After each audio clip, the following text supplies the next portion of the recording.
नमस्कार दोस्तों, यह बात सब जानते हैं कि G20 की प्रेसिडेंसी इस साल इंडिया के पास है। यानी जितने भी समिट्स और फोरम्स होंगे दुनिया के टॉप 20 देशों के बीच, उन्हें इंडिया को द्वारा होस्ट कराया जाएगा।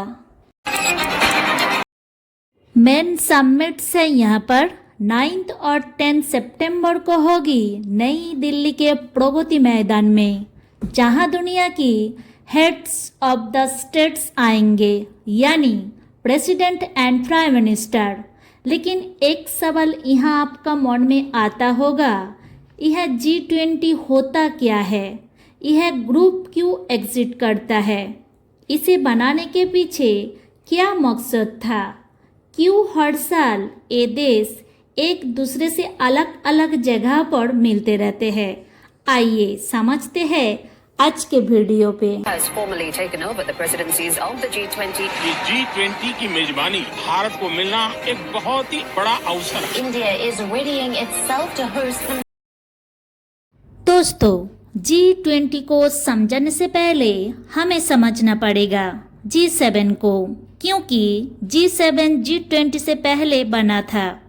बात है अर्ली 1970s की। दुनिया की आर्थिक हालत काफी खराब चल रही थी।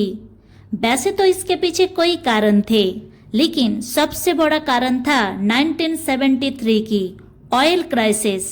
एक क्राइसिस तब शुरू हुई जब अरब देश ने ऑयल पर एक एम्bargo लगाया था। उन देश को तेल बेचना बंद कर दिया जो इसराइल के सपोर्ट में थे। मोस्टली वेस्टर्न कंट्रीज थी ए, जैसे कि America and Europe. A western देश मिडिल ईस्ट से आने वाले तेल पर बहुत ज़्यादा रेट लाई करते थे और इसके वजह से भारी इकोनॉमिक रीजंस। इनके सरकार ने डिसाइड किया, अगर हम इकोनॉमिक हालत को बेहतर करना है तो हमें साथ में एक्शन लेने की ज़रूरत है। इकोनॉमिक को वापस ट्रैक पर लाने के लिए हमें साथ में बैठकर इकोनॉमिक पॉलिसीज बनानी चाहिए। 11 Arab countries cut off all oil shipments to the United States. We are heading for the most acute shortages of energy since World War. इसे के चलते कुछ इनफॉर्मल मीटिंग्स होती है अमेरिका का व्हाइट हाउस में इन देशों का फाइनेंस मिनिस्टर के बीच में।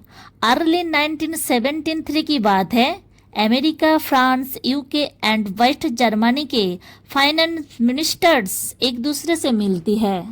2 साल बाद यह इटली और जापान को भी इंक्लूड कर लेते हैं। 1975 में होती है पहले G6 की मीटिंग। यह फर्स्ट ऑफिशियल मीटिंग थी। इसके बाद 1976 में कनाडा भी ज्वाइन कर लेते हैं और G6 का ग्रुप G7 ग्रुप बन जाते हैं। ये सातों देश अपने समय के सबसे डेवलप देशों में से थे। इनकी इकोनॉमिक्स दुनिया की टॉप इकोनॉमिक्स में से थी, लेकिन इसके अलावा भी कोई कॉमन चीजें थी इनके बीच। इन सभी देशों में लिबरल डेमोक्रेसीज थी जो ह्यूमन राइट्स और इंडिविजुअल फ्रीडम जैसी वैल्यूज को प्रमोट करती थी। पॉलिटिकली कोल्ड वॉर के समय में इस सारी कंट्रीज वेस्टर्न ब्लॉक का हिस्सा थी, तो आइडियोलॉजिकली थी सेम सकते हो, और इकोनॉमिकली ऑफकोर्स ये सब ऑयल क्राइसिस रीजन जैसी समस्याओं जूझ रहे थे। तो मेन मकसद इनका यही था, साथों में बैठकर इकोनॉमिक स्ट्रेटजीज बनाना। 1998 में रशिया को भी इस ग्रुप में शामिल कर लिया जाता है। G7 G8 बन जाता है।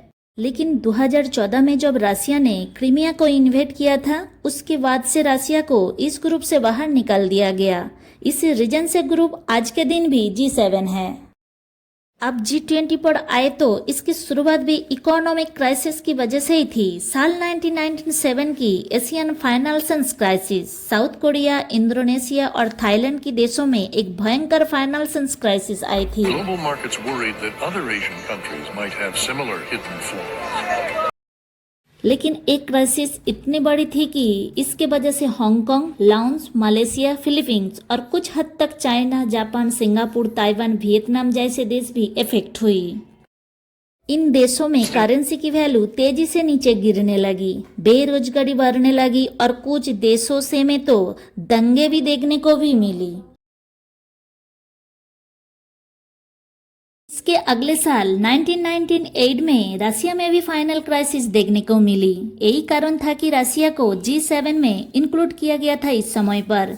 लेकिन G7 और मेंबर्स ने ये भी रियलाइज किया कि दुनिया समय के साथ साथ इंटरकनेक्टेड बनते जा रही है।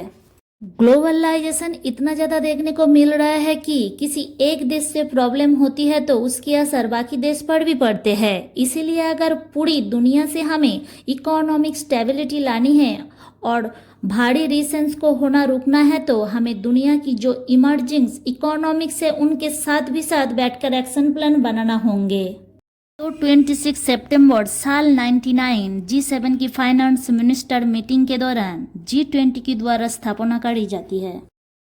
इस ग्रुप में डेवलपिंग कंट्रीज भी इंक्लूड कर लेती है। लेकिन सवाल यह है कि G20 में किन देश को रखा जाए और किन देश को नहीं रखा जाए। सबसे पहले क्राइटेरिया ये होता है कि जो G7 के मेंबर्स है वो तो रहेंगे ही रहेंगे। उसके बाद यह देखा जाता है कि दुनिया का सबसे बड़ा देश कौन से है, जो सबसे बड़ा इकोनॉमिक्स को हैंडल कर रहा है। इसके बेसिस पर China, India, Brazil, south Africa और रशिया को भी इंक्लूड कर लिया जाता है। फिर देखा जाता है कि रीजनली सबसे बड़ी पावर कौन सी है, क्योंकि दुनिया की हर एक रीजन को कोई